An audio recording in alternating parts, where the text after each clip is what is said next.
Tuloy po tayo. Ito pala, mapakita ko sa inyo ang gamit kong lifter. Ayan,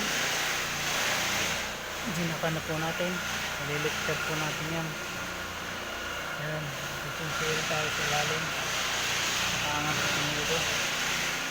Ayan, kakapalit ko yung timing belt, change fuel, kulang na lang ngayon, fuel filter, radiator binaba dahil butas. Ito, napakita ko lang sa inyo. So guys,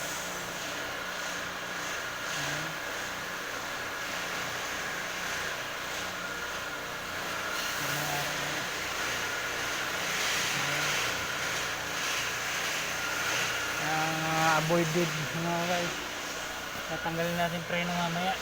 Ayan, ayan guys, down lang to guys, and then ito ang push button switch. Pag ganyan ba, nakaangat po yan, then down natin mga kaibigan. Ayan,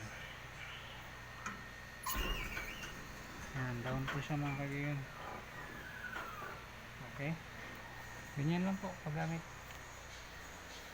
Ayan, para ano yung langis mga kaibigan. Ayan,